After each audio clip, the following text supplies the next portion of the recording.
Bismillahirrahmanirrahim. अभी lab number 13 design of the PD control and lead compensator for different systems. Lab number 12 में हमने pi और lag compensator को देखा था। अभी हम इसको देख लेते हैं पीडी और लीड कंपनसेटर को। तो पीडी में हम एक प्रोपोर्शनल और प्लस डेरिवेटिव होता है एक पीडी में, और जो आपके पास लीड होता है उसमें एक ज़ीरो होता है, और पोल जो होता है उसके लेफ़्ट साइड पे होता है, फार वे होता है। तो हम दोनों देख लेंगे कैसे करने हैं। तो हमारे पास ये टास्क है, इसमें हमने डिज़ाइन है PT controller so that the system can operate with a settling time that is 3 times reduce that of uncompensated with 16% overshoot. कि अगर हमारा सिस्टम 16% ओवरशूट पे काम कर रहा था, जो उसका उस वक्त सेटलिंग टाइम था, तो हमने सेटलिंग टाइम को कितना करना है, 3 times रिड्यूस करना है। Draw step response of the uncompensated and compensated system, दोनों के हमने स्टेप रिस्पॉन्स प्लॉट करने हैं। तो सबसे पहले हम आ जाते हैं मैट लैब पे। तो ये हमारे पास ये सिस्टम है, हमने इसको ये G is equal to this Z P कैसे किया है, ये हमारे पास सिस्टम आ गया। फिर इसको फीडबैक किया, और उसके बाद आप इसका स्टेप रिस्पॉन्स देख सकते हैं जो अनकम्पनसेटेड है। स्टेप ऑफ एस सिस्टम कर लेते हैं।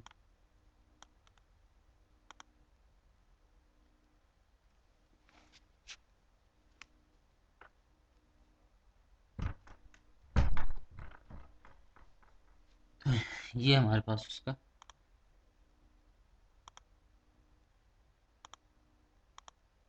स्टेप रिस्पॉन्स आ गया। तो यहाँ पे अगर हम इसको देखें, इसका सेटलिंग टाइम 92.7, लेकिन इसका ओवरशूट कितना है हमारे पास, पीक रिस्पॉन्स देखते हैं। अगर ओवरशूट नहीं है तो हमने क्या करना है कि 16% ओवरशूट पे चेक करना है। अगर हम इसको यहाँ से पी ओ एस के हमारा परसेंटेज ओवरशूट कितना होना चाहिए, वो हमने किया 16। फिर उसके बाद हमने ज़ीटा फाइंड किया। आपके पास फार्मूला की वही है, जो हम फार्मूला है वो हमने यहाँ पे पुट किया। तो आपको ज़ीटा चाहिए 0.59। तो हम क्या करते हैं, रूट लोकस ड्रा कर लेते हैं।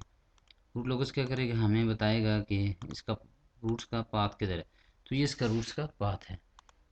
तो हम उस जीटा के लिए ग्रिड लगाएंगे। इसके लिए हम कमांड यूज़ करेंगे एस ग्रिड। तो एस ग्रिड जब हम करेंगे तो हमसे पूछेगा कि ये देखिए, ये 0.504, ये इसका मतलब है कि अगर यहाँ पे ये जो क्रॉस कर रहा है ब्लू लाइन को और ग्रीन लाइन को, अगर यहाँ पे हमारे पोल्स होंगे तो हमारे पास ओवरशूट कितना हो जाएगा, 16%।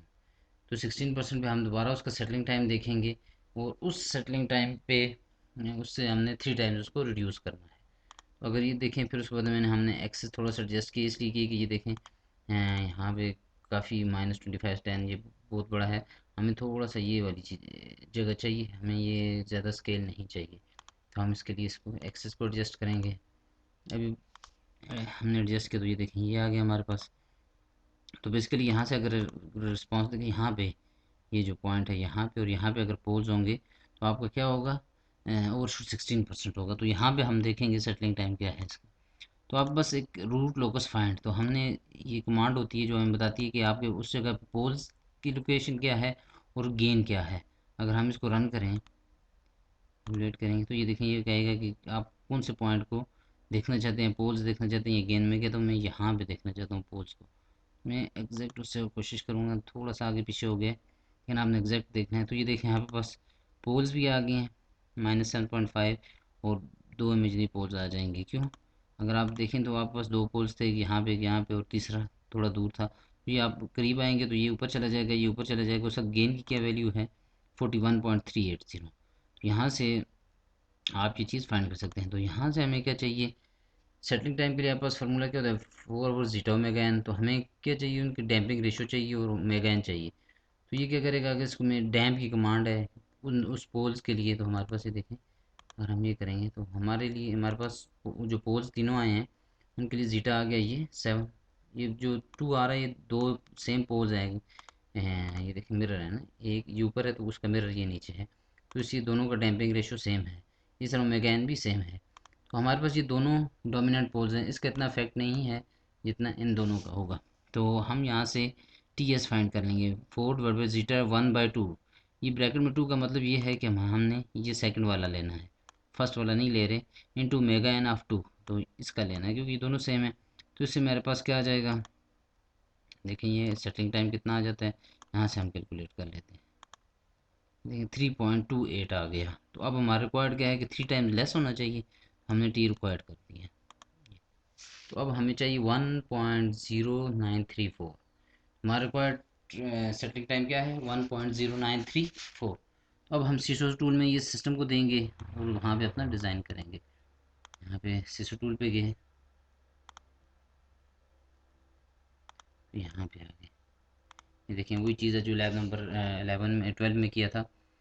यहाँ से हम आते हैं, हमें ये वाला ग्राफ बोर्डे का भी नहीं चाहिए, हमें जस्ट तो हम एनालिसिस ट्यूनिंग में आ जाते हैं। तो ट्यूनिंग में हमें सिर्फ रूट लोकस चाहिए।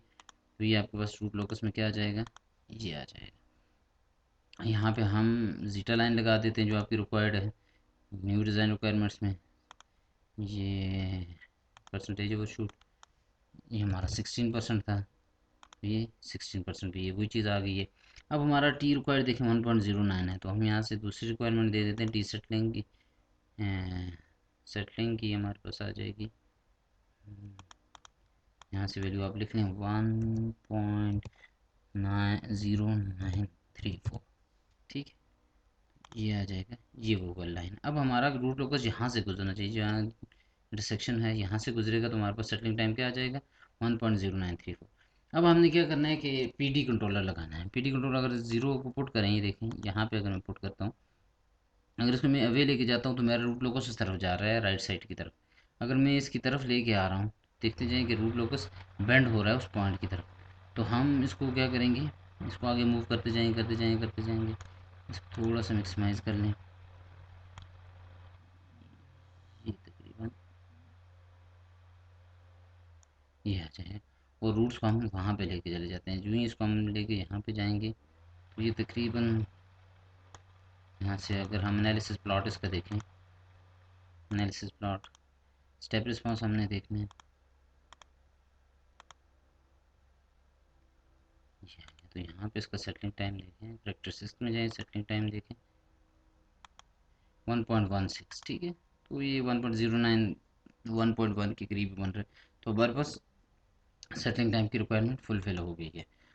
तो अगर आप इस कंट्रोलर के अभी वो देखना चाहते हैं, कंट्रोलर इसकी अगर लोकेशन देखना चाहते हैं, क्योंकि आपको लोकेशन किस चीज़ चाहिए, क्योंकि जब आप ट्रांसफर फंक्शन आपने फाइंड करना है, फिर जस्ट इसने पीटी कंट्रोलर ने फुलफिल कर दिया, अभी आपने वो एंगल कंट्रीब्यूशन इसकी नहीं देखनी। तो आप जस्ट क्या करेंगे, पीटी कंट्रोल का ट्रांसफर फंक्शन कहाँ से फाइंड करेंगे, आप यहाँ से कंपनसेटर में जाएंगे, तो ये आपके पास ये के की वैल्यू आ जाएगी, ये पी डेरिवेटिव कंट्रोलर की आ जाएगी, तो ये उसका ट्रांसफर फंक्शन आ जाएगा। तो आपने यहाँ पे वो चीज़ लिखनी है, और यहाँ पे आपने उसके प्लॉट्स दिखा देने, ये कंपनसेटेड सिस्टम के लिए, अनकम्पनसेटेड के लिए यहाँ पे, और यहाँ पे कंपनसेटेड सिस्टम के लिए स्टेप रिस्पॉन्स प्लॉट कर देना है। तो ये चीज़ आपके ने यहाँ पे डिज़ाइन कर ली। ये आप अगर यहाँ से एडिट करके फाइल करके, बल्कि इसको आप उसमें प्लॉट कर लें तो ज़्यादा बेहतर है। यहाँ से एक्सपोर्ट कर लें, यहाँ से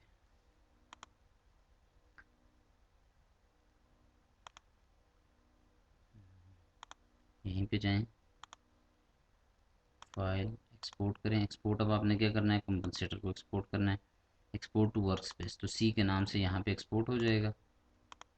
देखिए सी के नाम से आ गया। तो हम यहाँ पे क्या कर लेंगे, यहाँ पे ये वाली कमांड दोबारा लगा लेते हैं, सिस्टम, क्योंकि जी और सी आपस में सीरीज़ में होंगे, इनटू सी कर लेता हूँ यहाँ पे, बल्कि ये कॉपी कर लें, कंट्रोल वी कर लें।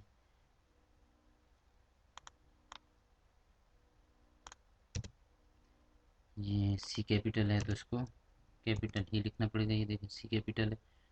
अगर आप इसको रन करें, ये आपके पास ये सिस्टम आ जाएगा। सी अगर आपको ट्रांसफर फंक्शन इसका चाहिए तो यहाँ पे भी क्लिक कर लें, ये आपके पास, यहाँ पे अगर आप सी लिख दें तो ये भी आपके पास ट्रांसफर फंक्शन इसका आ जाएगा।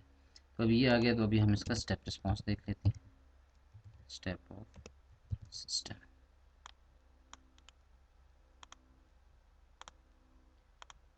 तो ये स्टेप रिस्पॉन्स वही जो अभी आपने यहाँ पे भी देखे, दोनों सेम आ रहे हैं। तो ये आपके पास अनकम्पनसेटेड सिस्टम का आ गया। तो इस तरह आपने क्या करना है, लीड के लिए भी करना है।